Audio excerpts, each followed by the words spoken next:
என்ன சும்மா டிவிக்கு அப்படின்னு கேக்குறவங்களுக்கு தான் இந்த வீடியோ. ஊடகத்துல பேட்டி கொடுக்க மாட்டேங்கிறார், பேட்டி கொடுக்க மாட்டார். இப்ப நான் ஓப்பட திமுக பார்த்து கேட்கிறேன், நாளைக்கே ஒரு ஸ்டேஜ போடுவோம், எல்லா பத்திரிகை கூப்பிடுவோம், 2 பேர் தான் இந்த ஸ்டேஜ்ல இருக்கணும்.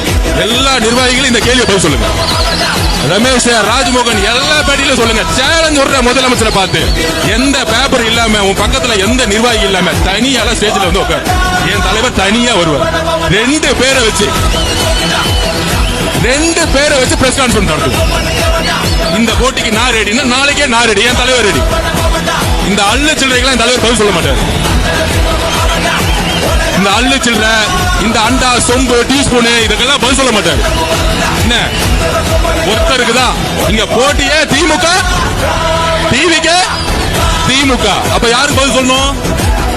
உங்க முதலமைச்சருக்கு உண்மையாலே சமூக நீதியை பத்தி அறிவு இருந்தா, உங்க முதலமைச்சருக்கு பொருளாதாரத்தை பத்தி அறிவு இருந்தா, உங்க முதலமைச்சருக்கு நிர்வாகத்தை பத்தி அறிவு இருந்தா, உங்க முதலமைச்சருக்கு சாதி வாரி கணக்கை பத்தி அறிவு இருந்தா தைரியமா பிரஸ் கான்ஃபரன்ஸ் சொல்லுங்க. எங்க தலைவர் வராரு, நீங்க வாங்க. இன்னமேட்டு பிரஸ் கான்ஃபரன்ஸ் பத்தி பேசினா மாண்புமிகு முதலமைச்சர் நீங்க வாங்க. 2 பேரும் எப்படி அமெரிக்கால உட்கார்ந்து முதலமைச்சர் பிரைம் மினிஸ்டர் பிரசிடென்ட் ஆகிறதுக்கு முன்னாடி 2 பேரும் உட்கார்ந்து பேசுவாங்க மக்கள் முன்னாடி. 2 பேரை பேச வைப்போம். ஃபர்ஸ்ட் ஷாட்லயே அவுட். ஏன்னா ஷூட்டிங்